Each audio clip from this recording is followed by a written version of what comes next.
katika uwepo wa Bwana kuna furaha, kuna amani, na kuna uhuru. Bwana Yesu asifiwe sana.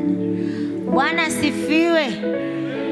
Nimeokoka asubuhi ya leo na nampenda Bwana Yesu kwa kunipenda na kuhusika sana na maisha yangu na kunipa nguvu na kunipa matumaini. Bwana Yesu asifiwe sana.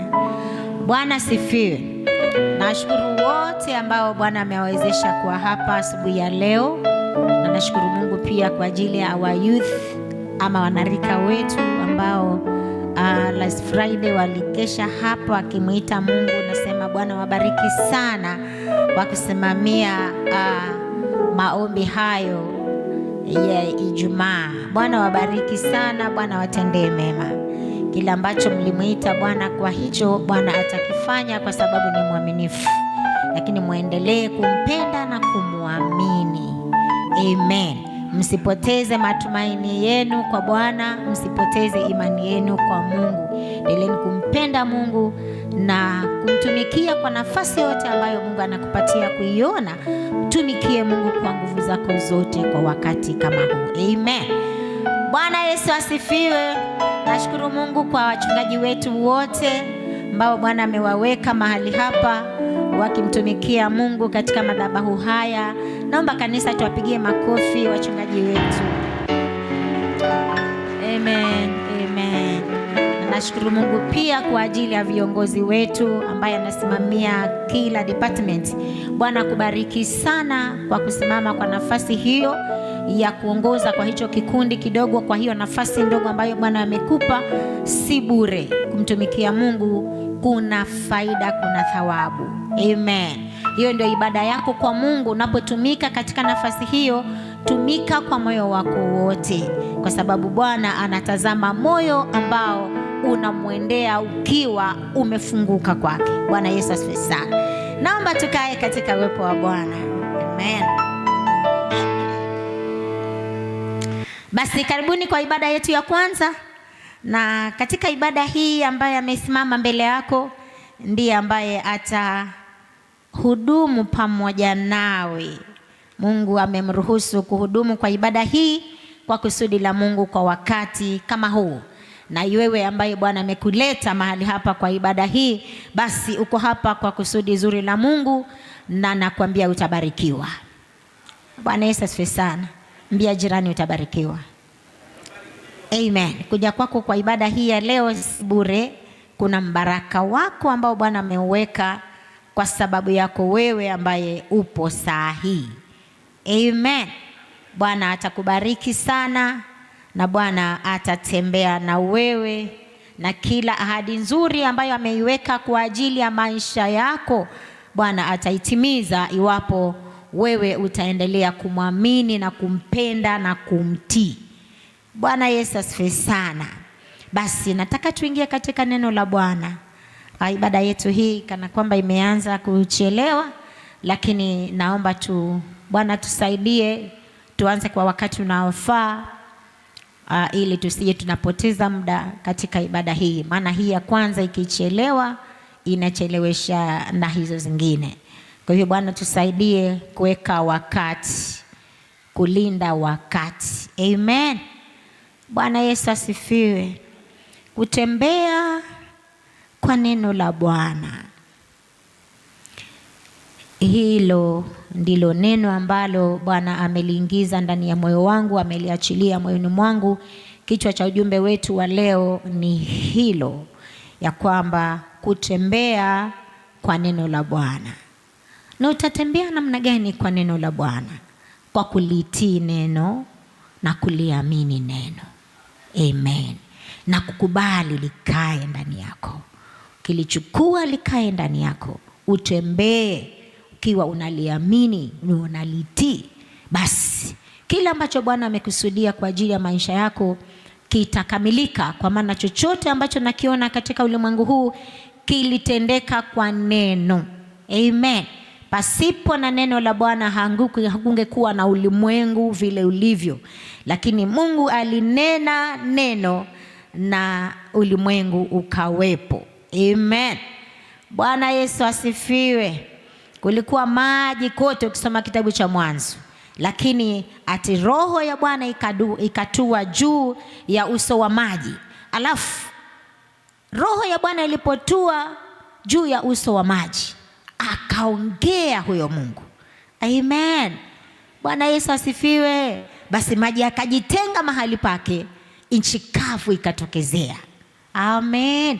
Kwa hivyo chochote kizuri unachokiona na chochote kizuri ambacho unakitarajia, unakitamani, kinaweza kikakamilika, ama unaweza ukakiona kupitia neno la Mungu ambalo limezungumzwa ndani ya maisha yako kuhusu kila jambo jema ambalo Mungu amelikusudia katika maisha yako. Litatimizwa iwapo utaliweka neno la Mungu ndani yako, utaliamini, utalitii. Amen.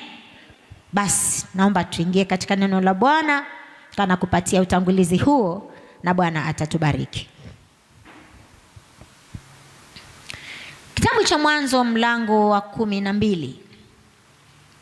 Maandiko ambayo tumeyajua sana, tumeyasoma sana, lakini neno la Mungu kila siku, kila wakati lina maana, lina umuhimu ya kulisoma, kulielewa na kuliamini, kwa sababu litatenda tu kitu chema, ama kila kusudi jema litatendeka iwapo hili neno la Bwana utaliweka ndani yako, utaliamini na utalitii. Amen. Naomba Pastor Peter atatusaidia kusoma katika hilo andiko. Mwanzo mlango wa 12, tunasoma kuanzia mstari wa 1 hadi mstari wa 4, na Bwana atatusaidia sana. Karibu katika masomo ya Biblia, ama katika kusoma neno la Bwana. Bwana akamwambia Abrahamu, ndio, toka wewe katika nchi yako na jamaa zako na nyumba ya baba yako, uende mpaka nchi nitakayokuonyesha. Ndio. Nami nitakufanya wewe kuwa taifa kubwa, na kukubariki na kukulikuza jina lako, nawe uwe baraka. Nami nitawabariki wakubarikio, naye akulaanie nitamlaani, na katika wewe jamaa zote za dunia watabarikiwa. Basi Abrahamu akaenda kama Bwana alivyomwamuru. Lutu akaenda pamoja naye. Naye Abrahamu alikuwa mtu wa miaka 75 alipotoka Harani. Amen. Na tuombe. Baba, tunakushukuru kwa ajili ya asubuhi ya leo. Asante kwa neno hili ambalo umelifunua kwetu asubuhi hii. Tunakushukuru Bwana, na tunazidi kukuamini ya kwamba Bwana unapotembea nasi hata katika ibada hii, tunaomba Roho wako mwema akalifunue neno hili ndani yetu, ndipo sasa Bwana ikafanye lile kusudi ambalo Mungu amelikusudia kwetu, katika jina la Yesu. Bwana, naomba ukakitumia kinywa changu napolipitisha neno hili, Bwana, mioyoni mwetu na ufahamu wetu ukalielewe. Roho wako mwema akalifunue zaidi, tukalielewe kama ulivyokusudia, katika jina la Yesu. Ninamuombea kila mmoja aliye mahali hapa ambaye anaisikia sauti hii, wacha Roho wako akalifunue neno hili ndani ya maisha yake, katika jina la Yesu. Posta Bwana likatende yale ambayo umekusudia kwetu. Ubarikiwe na utukuzwe, maana unauachilia uwepo wako na Roho wako mwema awezaye kunena katikati yetu na kulifunua neno hili kuwa wazi, ili tukatembee katika mapenzi yako, na neno hili likawe la faida katika maisha ya kila mmoja wetu. Haya tumeomba kwa imani kwa jina la Yesu aliye Bwana na mkombozi wetu. Amen. Amen. Bwana asifiwe. Haleluya. Hapa tunaona Bwana anazungumza na Ibrahim, na anazungumza neno ambalo lilikuwa si rahisi. Anamwambia mtu ambaye amezoea kwao, amezaliwa katika nchi yake, mahali penye watu wao, jamaa zake na nchi aliyozoea, na kila kitu ambacho kiko katika mamlaka yake, anaona mahali alipo panafaa. Bwana Yesu asifiwe.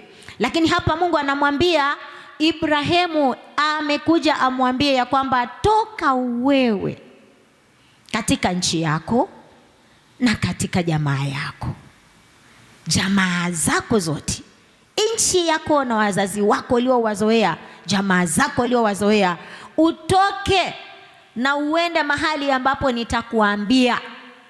Bwana Yesu asifiwe. Hilo lilikuwa si jambo rahisi kwa mwanadamu. Kwa maana tena maandiko yanatuonyesha kwamba Mungu alipozungumza naye Ibrahimu alikuwa na miaka 70. Hapo Mungu anamwambia atoke, ana miaka 75. Alafu aanze safari ya kwenda mahali ambapo hajui. Akaanze maisha upya mahali kugeni. Haleluya. Lakini hapo kuna ahadi ambayo Mungu anamwambia Ibrahimu ya kwamba unapokubali na kutoka uende katika nchi nitakayokuambia na kuacha jamaa zako na nchi yako, basi unapotoka na kwenda nitakuwa pamoja nawe na nitakubariki. Bwana Yesu asifiwe sana. Nitakubariki na nitakuzidisha, na nitawabariki watakaokubariki, na atakaye kulaani pia nitamlaani. Amen. Bwana Yesu asifiwe. Yaani maagizo yamekuja na kuna ahadi ya kwamba akitii na akifanya hivyo, basi Bwana atambariki, atamzidisha hata uzao wake. Na saa hiyo Ibrahimu hata hana mtoto, ana wajakazi na watumwa. Haleluya. Lakini Mungu anamwahidia ya kwamba atakapotii na kutoka na kwenda kwa hiyo nchi ambayo Mungu atamwambia, basi hapo ndipo Mungu atambariki na kumuongeza ama kumzidisha. Bwana Yesu asifiwe. Bwana Yesu asifiwe.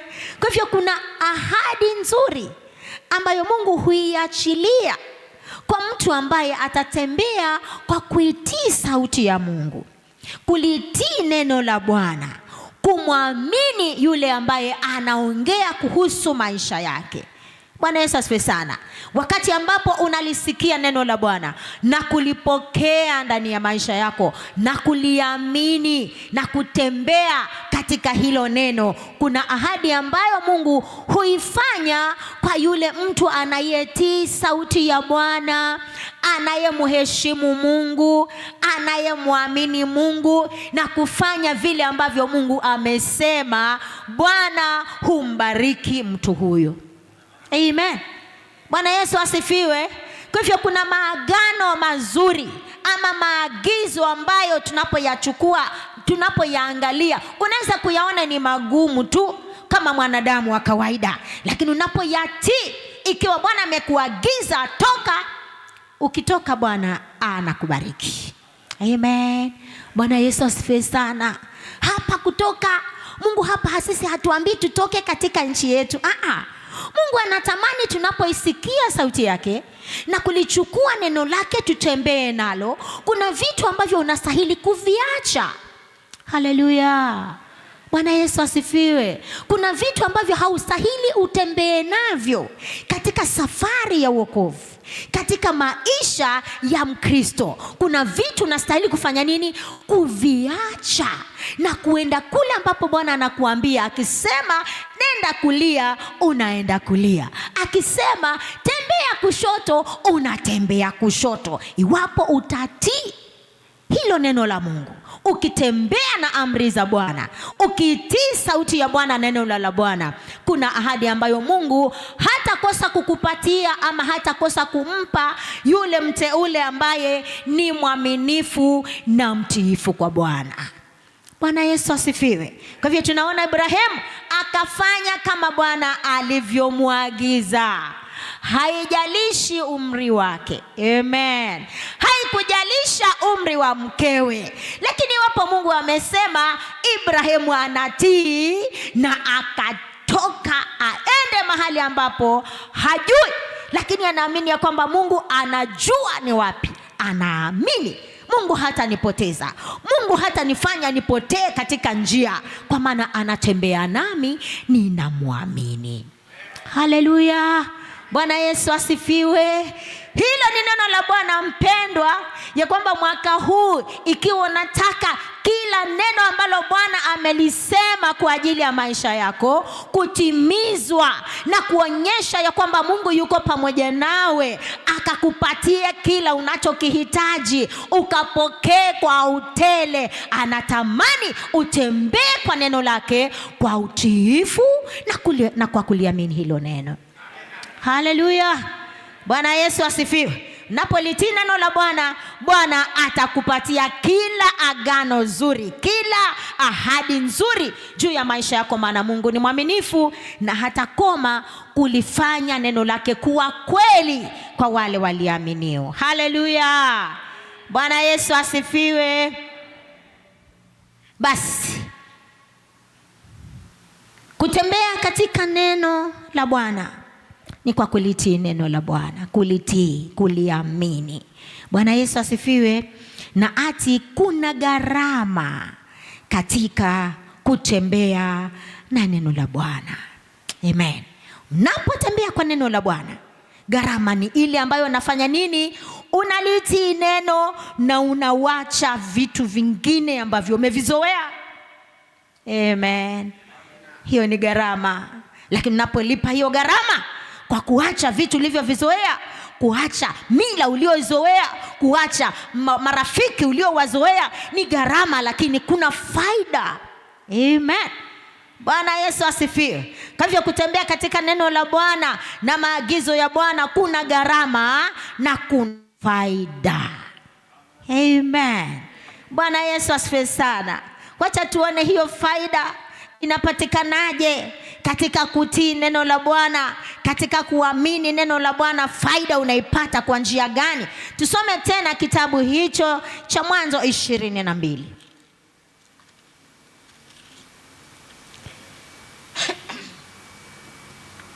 Mwanzo 22 tunasoma kuanzia mstari wa 1 hadi mstari wa 5. Alafu tutaruka, tutasoma mafungu mengine baadaye hapo mbele, ili tupate kuona faida iko wapi katika kutii, katika kutembea na neno la Bwana, katika kutembea na maagizo ya Bwana. Faida ni nini na gharama ni gani? Tutazipata katika hilo andiko, gharama na faida. Amen. Bwana Yesu asifiwe. Amen. Tusaidie kusoma pasta kutoka mstari wa 1 hadi wa 5. Alafu tutasonga tusome mistari mingine hapo mbele na Bwana atatusaidia. Ikawa baada ya mambo hayo, Mungu alimjaribu Ibrahimu. Ndio. Akamwambia, "He Ibrahimu," naye akasema, "Mimi hapa."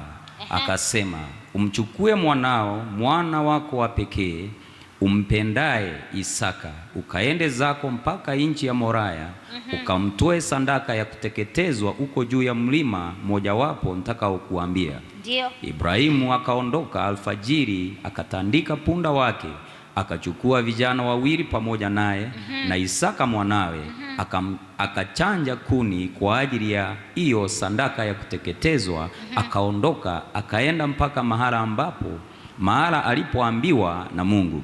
Siku ya 3 Ibrahimu akainua macho yake, akapaona mahali pakali mbali. Ibrahimu akawaambia vijana wake, "Kaeni ninyi hapa pamoja na punda, na mimi na kijana tutakwenda kule tukaabudu na kuwarundia tena." Amen. Bwana Yesu asifiwe. Bwana asifiwe. Nakwambia kuna gharama katika kulifuata neno la Mungu, ama kufuata maagizo ya Mungu, ama kutembea na Mungu. Kuna gharama. Bwana Yesu asifiwe sana. Sasa tunaona hapa maandiko imeeleza vizuri ya kwamba Mungu akamjaribu Ibrahim. Na kweli ilikuwa jaribu kubwa, jaribu zito. Bwana Yesu asifiwe sana.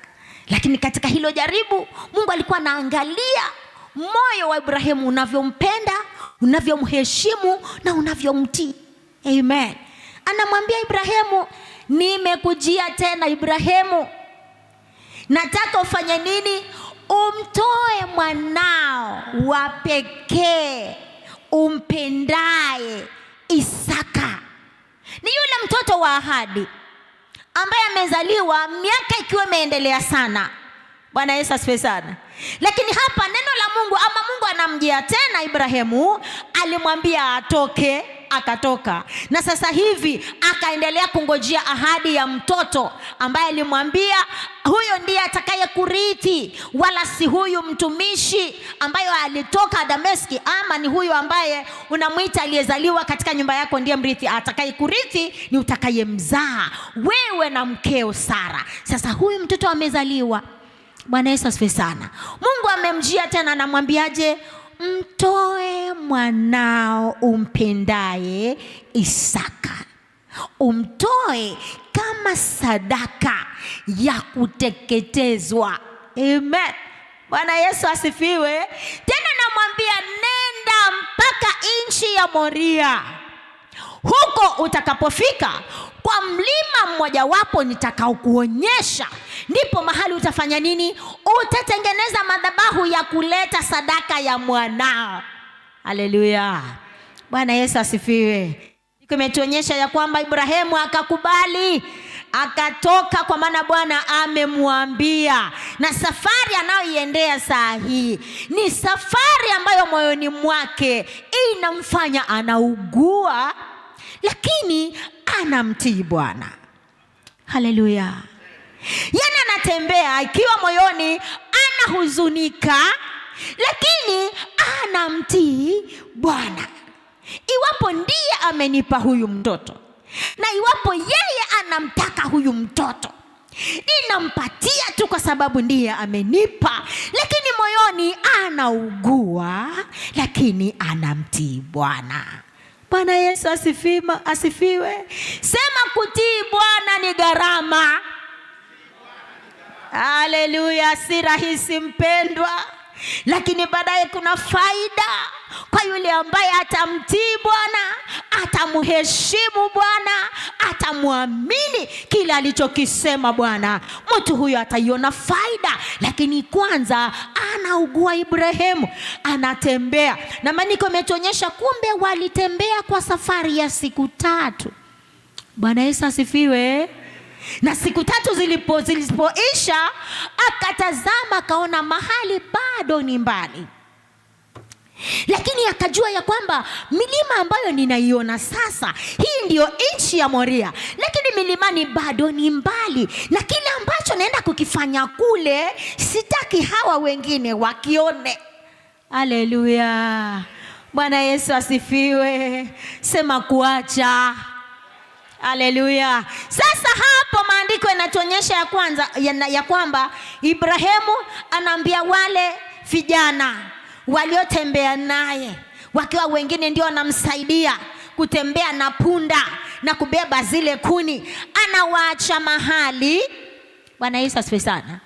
Vijana na punda anawacha wapi? Mahali. Lakini atembee akiwa mzee. Haleluya. Bado moyoni anaugua, lakini anamtii Mungu. Haleluya. Anaenda mahali ambapo Mungu atamwambia ni mlima huu. Bwana Yesu asifiwe sana.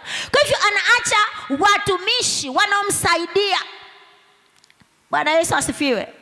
Wanamsaidia, anawaacha mahali, anabebesha yule ambaye ndiye dhabihu, ndiye anabeba kuni, anabeba yeye mwenyewe, amebeba kisu. Bwana Yesu asifiwe sana.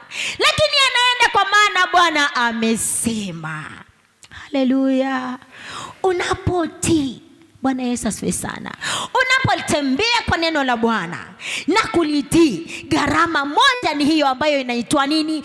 Kuacha. Bwana Yesu asifiwe.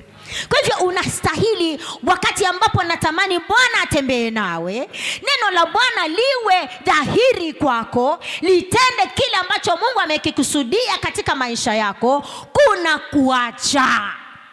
Haleluya. Unaacha vitu ulivyovizoea. Bwana Yesu asifiwe sana. Unaacha watu uliowazoea wanaokufurahisha. Unafanya nini? Unawaacha. Unatembea wewe mwenyewe na sauti ya Mungu na neno la Mungu. Mungu amesema niende, basi ninaenda, na kile ambacho Mungu anakitaka hicho ndicho ninatembea nacho. Lakini wale wengine ambao Bwana hakusema nitembee nao, wacha wakae pembeni. Haleluya, sema kuacha. Haleluya. Tunapotembea na Bwana kwa mwaka huu, wapendwa wangu, tunapotamani Bwana atende kazi pamoja nasi, tunapotamani ahadi za Mungu alizoziahidi kwa ajili yetu, ni lazima tukubali kulipa gharama ya kuacha vitu tulivyovizoea, kuacha marafiki tuliowazoea, kuacha furaha ya starehe tulioifurahia. Lakini tutatembea pamoja na Bwana hata kama kuna ugumu, tunachoka, lakini Bwana anaangalia utiifu wako. Bwana anaangalia kumwamini kwako. Unapomwamini na kutembea na yeye, hata kama unaona kuna ugumu, mpendwa, lakini kuna sauti ya Bwana, Bwana hata kuaibisha. Haleluya. Bwana atakutetea, Bwana atakupatia unachokihitaji, kwa maana Mungu wetu ni mwaminifu. Anasema ninaangalia neno langu nilitimize. Ataka kuliona neno alitimiza, alione ndani yako limepandika, unaliamini, unalitii. Akiangalia ili alitimize, anataka aone umeliheshimu hilo neno la Bwana. Haleluya. Ndipo Bwana akatende yale ambayo ameyakusudia na wewe. Haleluya. Bwana Yesu asifiwe. Shangilia Bwana Yesu kwa makofi. Hata kama unakaa kuboeka, uliza jirani, kwa unakaa kuboeka aje? Ni vigumu kutembea na neno la Bwana, lakini unaambiwa kuna faida. Bwana Yesu asifiwe. Mwingine anaogopa mwenzake kumwambia. Amen. Lakini una sister wendi pale hana jirani. Jirani ni kiti yake. Utaambia nani? Tajiambia mwenyewe. Amen. Hata kama kuna ugumu, kuna gharama, lakini kuna nini? Kuna faida hapo mbele. Haleluya. Utaiona hiyo faida wakati ambapo umetii. Bwana Yesu asifiwe sana. Umeacha mahali unapozoea, umeacha marafiki uliowazoea, umeacha vitu ambavyo ulizoea kutembea navyo, lakini unaviacha maana Bwana amesema uache. Haleluya. Bwana Yesu asifiwe.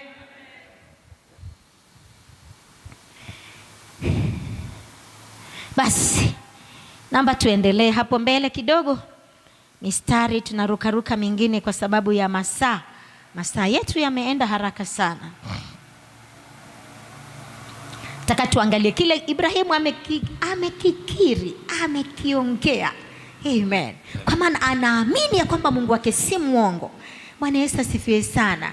Tunasoma kuanzia hapo mstari wa 7. Tunashuka tusome hadi mstari wa 13. Tutaenda haraka kwa hiyo mistari mingi sasa, lakini tunataka kuona hiyo maana, hiyo faida. Bwana Yesu asifiwe. Saidia kusoma pasta kuanzia mstari wa 7 hadi mstari wa 13. Isaka akasema na Ibrahimu baba yake akinena, babangu. Naye akasema, mimi hapa mwanangu. Akasema, tazama moto hupo na kuni zipo, lakini yuko wapi mwanakondoo kwa sadaka ya kuteketezwa? Ibrahimu akasema, Mungu atajipatia mwanakondoo kwa hiyo sadaka, mwanangu. Basi wakaendelea wote wawili pamoja. Wakafika mahali pale alipoambiwa na Mungu. Ibrahimu akajenga madhabahu huko, akaziweka tayari kuni, kisha akamfunga Isaka mwanawe, akamweka juu ya madhabahu juu ya zile kuni. Ibrahimu akanyosha mkono wake, akakitoa kisu ili amchinje mwanawe. Ndipo malaika wa Bwana akamuita kutoka mbinguni akasema, Ibrahimu, Ibrahimu. Naye akasema, mimi hapa. Akasema, usimnyoshee kijana mkono wako, wala usimtendee neno, kwa maana sasa ninajua ya kuwa unamcha Mungu, iwapo ukunizuilia mwanao wa pekee. Ibrahimu akainua macho yake, akaangalia, na tazama, kondoo mume yuko nyuma yake, amenaswa pembe zake katika kichaka.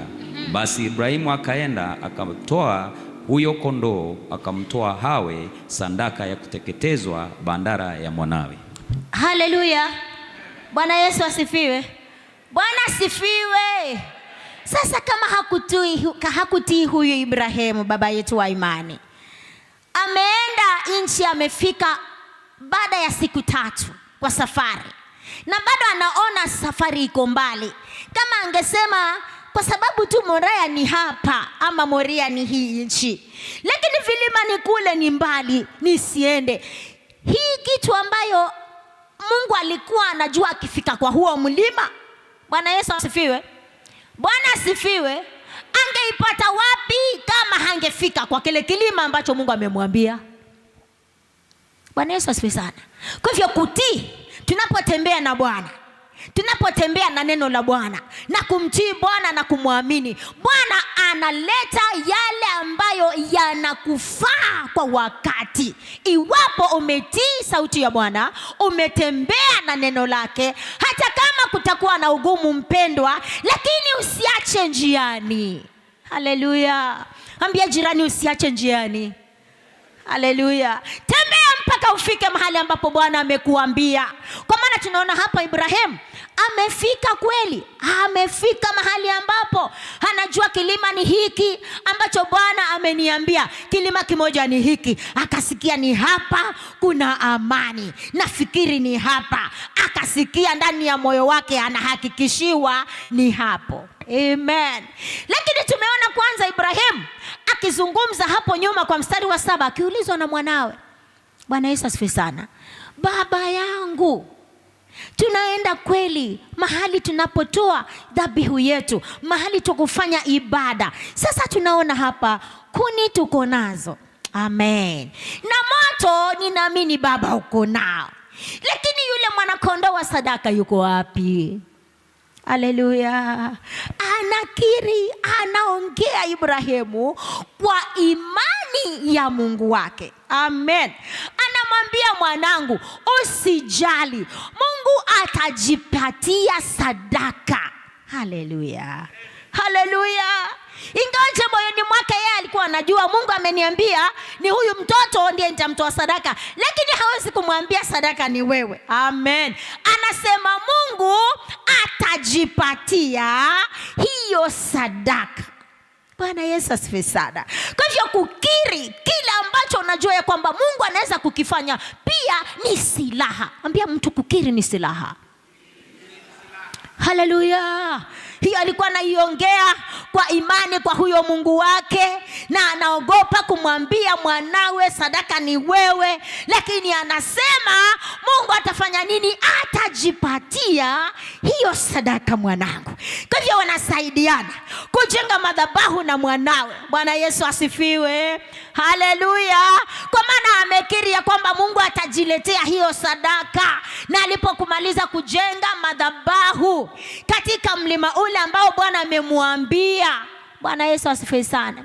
Maandiko yanatuambia ya kwamba akamaliza kujenga madhabahu na akamfunga mwanawe. Mwana ameshangaa, sasa baba, mimi ndio dhabihu? Bila shaka alikuwa anauliza Isaac. Lakini hapo Ibrahimu amesema Bwana atajipatia sadaka, yeye mwenyewe atajiletea sadaka. Lakini saa hii hapa, maana Mungu aliniambia ni huyu nimemleta nimtoe dhabihu ya kuteketeza katika mlima huu, basi sitachoka ama sitaogopa, nitamfunga. Na moyo wake ulikuwa unaamini ya kwamba hata huyu akiteketea, Bwana Yesu asifiwe, Mungu atanitengenezea mwingine. Sitarudi nyumbani mikono mitupu. Na Sara ataniambia aje?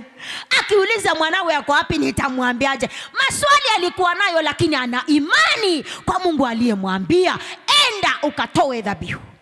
Bwana Yesu asifiwe.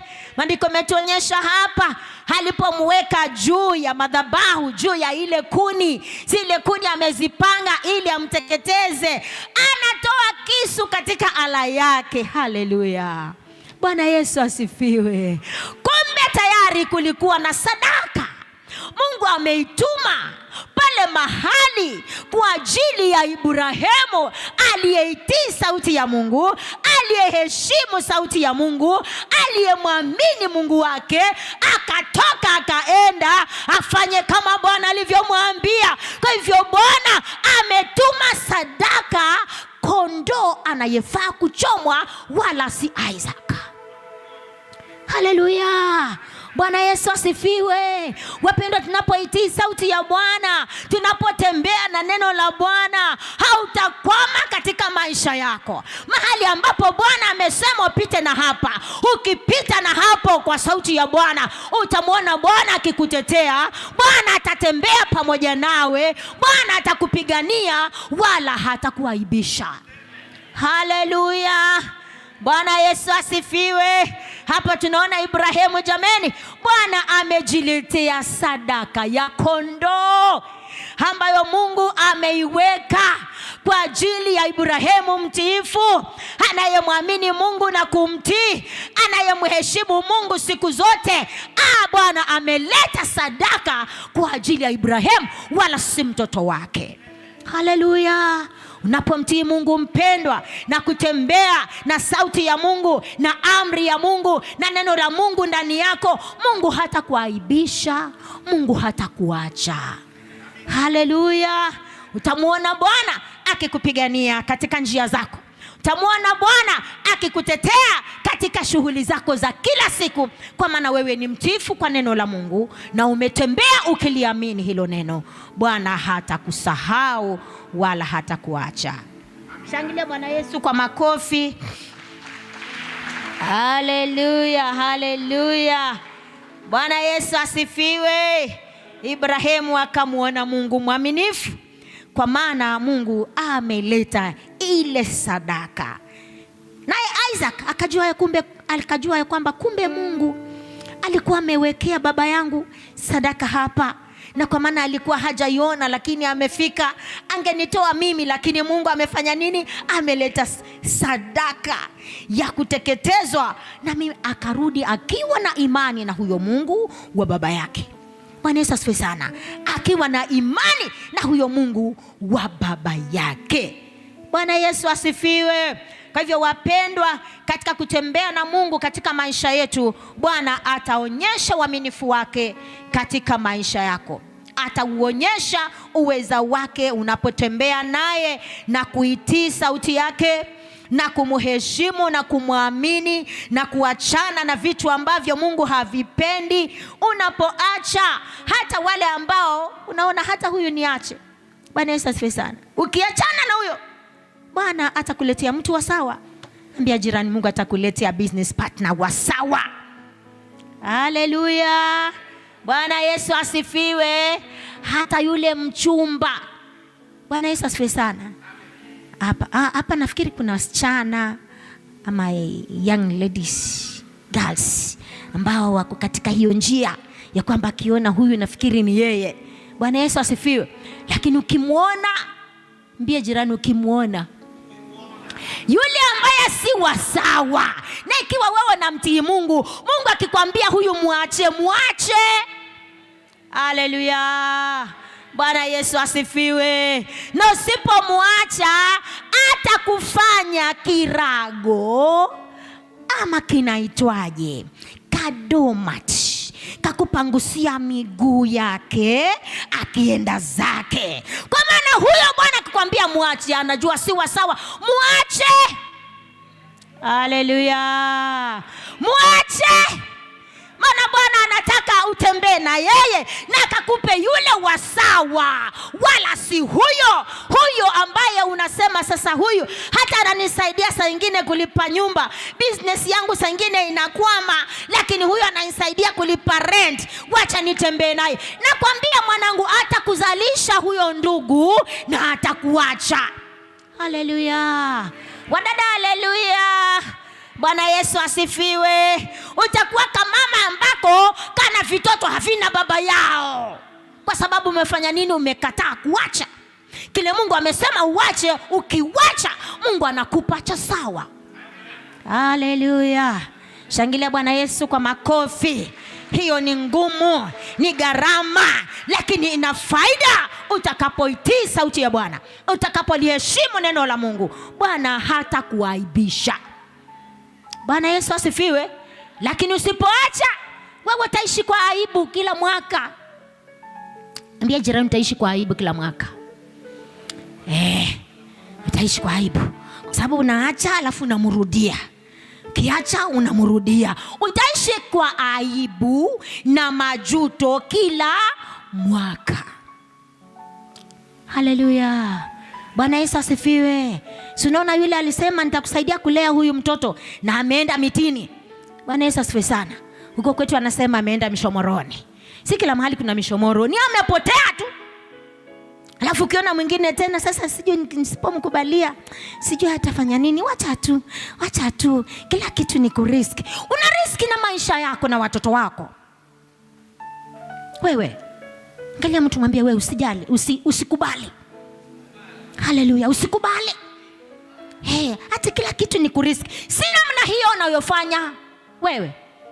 Tazalishwa kila siku kwa sababu hupendi kutembea na sauti ya Bwana. Hupendi kuliheshimu neno la Bwana. Hupendi kuacha marafiki wajinga. Hautaki, wachana nao. Haleluya. Acha. Ambia jirani, wacha. Haleluya. Unapoacha, Bwana atatembea na wewe. Unapoacha hako ka sugar daddy, Bwana atakupatia mumeo hata kama una miaka mingi. Haleluya. Unapoachana nako ka sugar mami mwanangu, Bwana atakupatia mke. Acha. Haleluya. Hata kama nakulipia nyumba runda, lakini si mke wako ni ka sugar mami, wacha. Mungu atakupa mke wako. Haleluya. Huyu anakutokesha bure, anakutumikisha bure. By the way, unajua utakuwa kama mtumwa wake. Maana yeye ndiye anakununulia viatu vya nguvu.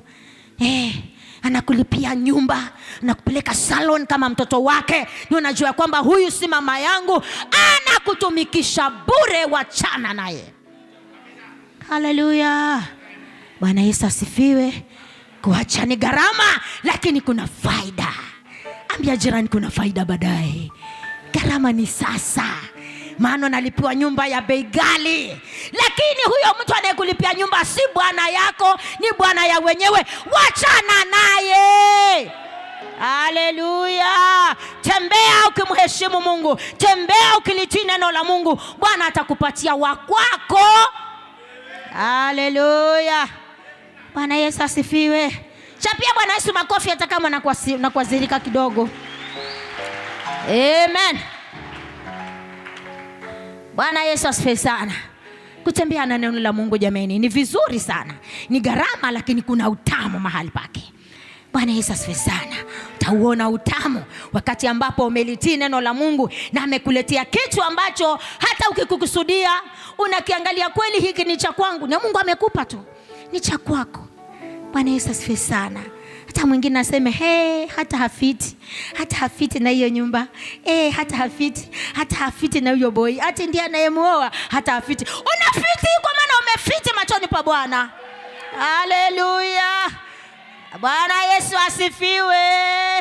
Kama umeishi kwa maisha kumpendeza Mungu, Bwana atakupatia kilicho chema kwa wakati unaofaa, maana umemgusa Mungu kwa heshima yako na utiifu wako kwake.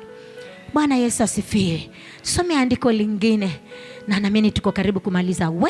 Saa hii tumetukimbiza sana, lakini tunamaliza. Amen. Mamlaka katika neno la Mungu. Hilo neno la Mungu ukitembea nalo, kuna mamlaka fulani ambayo Bwana atayafanya yadhihirike kwako hata kama wengine hawataki, lakini mamlaka ikitokezea watakupigia saluti. Haleluya. Bwana asifiwe. Wafalme wa kwanza mlango wa 13. Kitabu cha Wafalme wa kwanza ama First Kings. Nasoma kuanzia mstari wa kwanza hadi wa 4. Na Bwana atatusaidia sana. Bwana atatubariki sana kwa hayo mamlaka ambayo yako katika neno, nasi tukikubali kutembea kwa hilo neno, hayo mamlaka jameni, yatadhihirika kwetu tu. Amen. Bwana Yesu asifiwe sana. Saidia kusoma pasta kuanzia mstari wa kwanza hadi mstari wa 4. Kitabu cha Wafalme wa kwanza ama First Kings. Na tazama, akatoka mtu wa Mungu katika Yuda kwa neno la Bwana, akafika Betheli. Naye Yeroboamu alikuwa akisimama penye madhabahu afukize uvumba. Basi mtu huyo akapiga kelele juu ya madhabahu kwa neno la Bwana akasema, madhabahu, madhabahu, Bwana asema hivi, angalia, mtoto atazaliwa katika nyumba ya Daudi, jina lake Yosaya, na juu yake atawachinja makuhani wa mahali pa juu wanaofukiza uvumba juu yako, na mifupa ya watu itateketezwa juu yako. Akatoa ishara siku ile ile akasema, hii ndiyo ishara aliyoninena Bwana, tazama, madhabahu itapasuka na majivu yaliyo juu yake yatamwagika. Ikawa mfalme Yeroboamu aliposikia maneno ya yule mtu wa Mungu, alipopiga kelele juu ya madhabahu huko Betheli, alinyosha mkono wake pale madhabahuni akasema, mkamateni. Basi ule mkono wake aliounyosha ukakatika, wala hakuweza kurudisha kwake tena. Ukakauka. Mkono wake ukakauka. Amen. Bwana Yesu asifiwe. Amen. Bwana Yesu asifiwe. Umeona hayo mamlaka kwa neno la Bwana. Amen. Mtu huyu ambaye ametoka nchi nyingine anaenda kutoa unabii katika mji mwingine, ambao katika huo mji, Bwana Yesu asifiwe, kuna madhabahu ambayo watu hufukiza uvumba. Hata mfalme wa hiyo nchi afukize uvumba kwa kuifurahisha miungu. Haleluya. Lakini huyu mtu wa Mungu ametumwa akatoe unabii kwa neno la Bwana, akizungumza tu na madhabahu ambayo iko katika ule mji, ambaye mfalme wa hiyo nchi amependa, ameyatunza madhabahu hayo, akiyafukizia uvumba siku baada ya siku. Haleluya. Lakini hapa mtu wa Mungu ametumwa kwenda kuzungumza na hayo madhabahu ambayo watu wamezoea kuyafukizia uvumba, akisema ya kwamba katika mji kutazaliwa mtoto, ambaye mtoto huyo, haleluya, atakuwa yeye yuko kinyume na makuhani wanaofukizia uvumba kwa madhabahu haya na kuchoma mifupa ya watu katika madhabahu haya. Kwa hivyo huyo mtoto atakayezaliwa atakuwa na nafasi ya kuyakemea madhabahu haya, hayataendelea, kwa maana madhabahu haya yanafanya kitu ambacho ni chukizo kwa Mungu. Haleluya. Bwana Yesu asifiwe. Akiendelea kusema, mtu wa Mungu ambaye ametoka huko mbali. Bwana Yesu asifiwe sana. Bwana asifiwe. Mfalme alikuwa tayari amesimama kando ya hayo madhabahu, maandiko inasema. Amen. Tayari afukize uvumba. Lakini hapa huyu mtu wa Mungu anasema haya madhabahu haya, Mungu anasema kutazaliwa mtoto ambaye atasimama na kuonyesha ya kwamba kuna ghadhabu ya Mungu kwa madhabahu haya. Atayafanya yasiendelee, yakapate kuvunjika na yapotee na wanaofukizia uvumba juu yake. Mfalme akakwazika, akanyosha mkono juu ya mtu wa Mungu akisema akamatwe mtu huyo. Haleluya. Bwana Yesu asifiwe. Akamatwe mtu huyo, afungiwe mahali. Kwa sababu gani? Anazungumzia madhabahu yetu. Amen. Bwana Yesu asifiwe. Aliponyosha mkono akisema akamatwe mtu wa Mungu ambaye ametumwa kwa neno la Bwana kujaongelesha madhabahu ya wenyewe, ambao wenyewe wamezoea kuweka vitu vyao, kufungizia miungu yao hapo. Mtu wa Mungu yeye hakuwa na hatia, lakini mfalme amekwazika kwa neno hilo. Haleluya. Bwana Yesu asifiwe.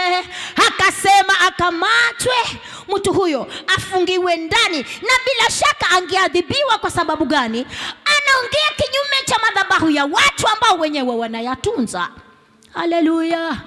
Aliposema akamatwe, maandiko inaniambia hapa kwa hii Biblia yangu ya kwamba mkono wa mfalme ukakauka. Haleluya.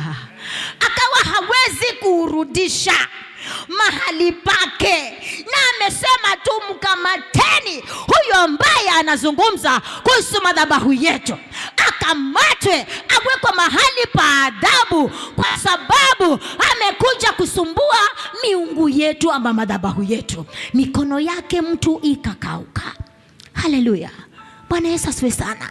Nataka nikwambie nini, mwana wa Mungu, ambayo utaisikia sauti hii, ambayo utatembea kwa neno la Bwana kama huyu mtu ambaye alitumwa na Bwana kwenda kuzungumzia madhabahu.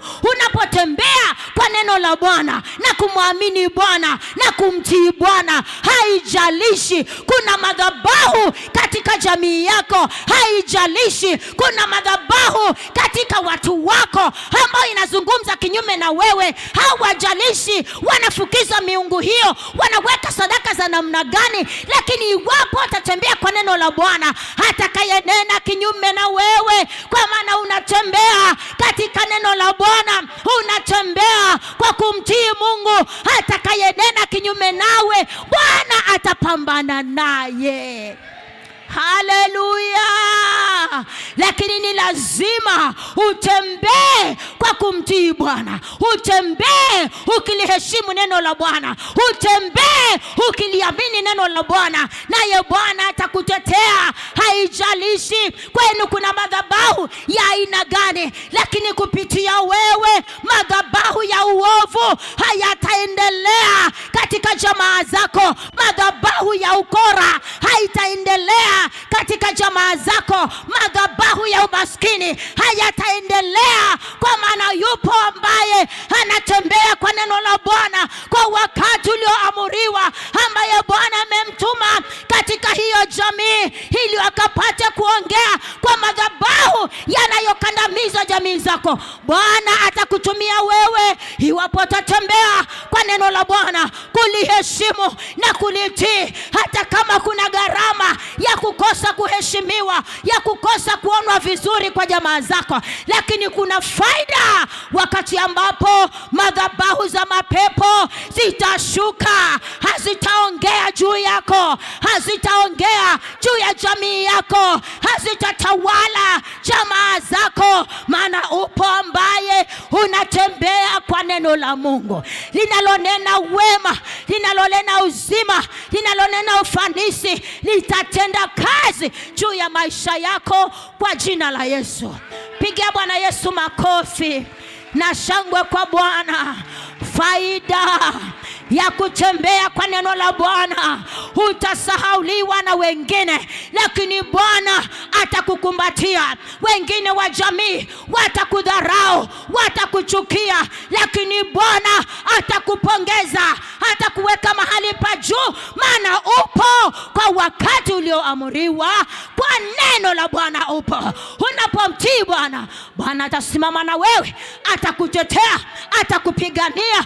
Utamuona Mungu hawezaye kukupa ushindi wa siku kwa siku.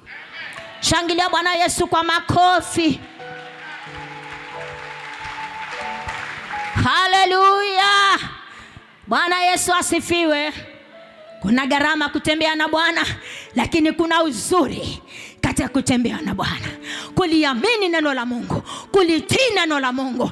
Gharama ni kwamba utachukiwa mpendwa, na jamaa zako watakuchukia, lakini Bwana akipendezwa na wewe atakutumia kunyamazisha miungu ya ukoo, kunyamazisha miungu ya jamaa zako wanaokandamiza maisha ya wasichana kwenu hawaolewe. Akikutumia wewe kwa neno la Bwana, usiogope. Bwana akisema wacha, wacha, maana wewe ni chombo mkononi mwa Bwana. Wewe ni silaha katika nyumba ya Bwana. Kwa wewe madhabahu ya mapepo hayatafanya kazi. Kwa wewe mila za ushirikina hazitafanya kazi kwenu. Kwa wewe Bwana atakutumia wewe ili unyamazishe miungu ya uovu. Haleluya. Lakini Bwana akutie kiu hakutia kutamani kutembea na neno la Mungu. Usiogope. Haleluya. Hata ukichukiwa na marafiki, usiogope. Haleluya. Hata wakikutenga, umetengwa tayari kwa ajili ya ukuu wa Mungu. Tayari kubali. Wakikutenga, unajua nimetengwa kwa ajili ya ukuu wa Bwana kwa wakati ulioamuriwa kama huu. Naomba shangilia Bwana kwa makofi na usimame kwa miguu yako.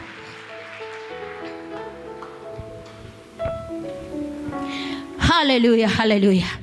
Nyosha mikono yako kwa Bwana. Mwambie Bwana, nisaidie. Nitamani kutembea kwa neno lako. Nitamani kulitii neno lako. Nitamani kukuheshimu. Nitamani kukuamini wewe. Maana napotembea nawe, hata kama kuna ugumu, lakini utaionyesha faida. Nisaidie Bwana. Nyosha mikono yako kwa Bwana. Mulilie Bwana akusaidie. Maana yeye anaweza kukusaidia kujitenga, kuondoka mbali nao, ili ukashikamane na Bwana ambaye amekuchagua kwa wakati kama huu, ili ukalete suluhisho, ukajenge madhabahu ya Bwana, madhabahu ya uovu yakavunjike kupitia wewe. Maana neno la Mungu ni nguvu. Maana neno la Mungu ni kama nyundo. Linapokaa pamoja nawe, utavunja silaha za uovu, utaangusha misinga ya mapepo, utapoteza kila kiovu. Hakitamiliki katika maisha yako, hakitamiliki katika jamaa zako. Maana Bwana amekuchagua wewe kwa wakati kama huu. Unapotembea kwa neno lake Bwana, unapomtii Bwana, unapomwamini Bwana, atavunja madhabahu ya uovu ambayo huwa watu kwenu siku kwa siku. Bwana atabadilisha jambo hilo, kwa maana anatafuta mtu ambaye atasimama mahali palipobomoka, mtu ambaye hatamtii Bwana na kutoka katika mila zao, kutoka katika maisha ya wajamii zao wanaotamani ya kwamba wewe uendelee kusujudia miungu ya babu zako. Wewe umetengwa, wewe umechaguliwa kwa wakati kama huu, ili ukalete badiliko katika nyumba yenu, ukalete badiliko katika watu wa ukoo wenu. Madhabahu yanayovurudisha watu nyuma, yanayofilisisha watu, Bwana akayavunje kupitia wewe, na Bwana atakutetea. Hakuna madhabahu ya uongo, hakuna madhabahu ya uovu yatakayonena kinyume chako na kufanikiwa. Maana Bwana atakutunza, Bwana atakuhifadhi. Neema ya Bwana na mbawa zake Mwenyezi zitakuzingira katika jina la Yesu. Haleluya. Bwana utukuzwe.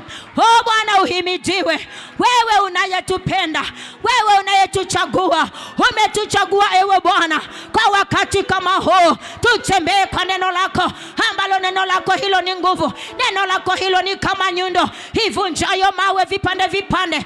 Litavunja kutokuamini maishani mwetu, litavunja madhabahu ya uovu katika jamii zetu, litavunja jamii palabazaya, litavunja madhabahu ya ukoo inayokula watoto wa kiume, inayowapoteza watoto wa kike, ya kwamba wasiendelee palabazaya.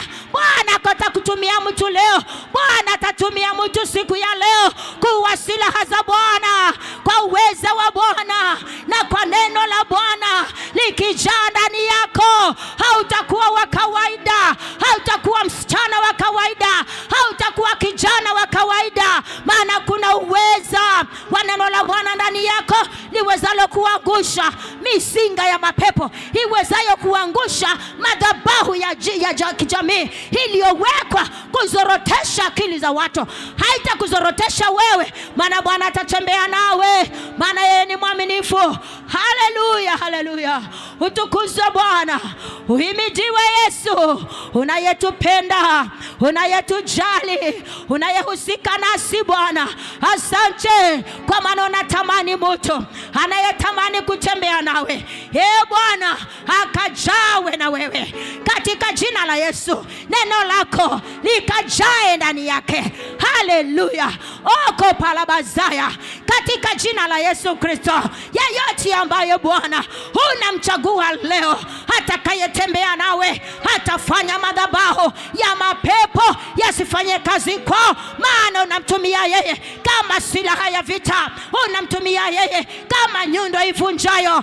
Hakutasimama madhabahu za mapepo katika jamii za watu hawa, maana siku ya leo wamechagua kutembea na sauti yako, kutembea kwa neno lako na kulitii na kuliamini, ili wewe Bwana ukatukuzwe katika maisha yetu kwa jina la Yesu Kristo. Haleluya. Asante Yesu, uhimidiwe Bwana. Oh, haleluya. Oh, tukuzwe Mungu mwema, wewe uliye pamoja nasi, na umeahidi ya kwamba Bwana tunapokutii na kutembea nawe, oh Bwana, utakapotubariki tutakuwa baraka kwa wengine, na watakaotulani wewe Bwana utaigeuza hiyo laana iwe juu yao, kwa sababu umechagua Bwana, nasi tumechagua kutembea na wewe, kutembea kwa neno lako, kukuheshimu na kukutii, ili tuwe baraka, ili tuwe ile nyundo ambayo itavunja madhabahu ya uovu katika jamii zetu, na tukasimamisha madhabahu ya Bwana katika jamii zetu, katika jina la Yesu Kristo. Haleluya. Haleluya.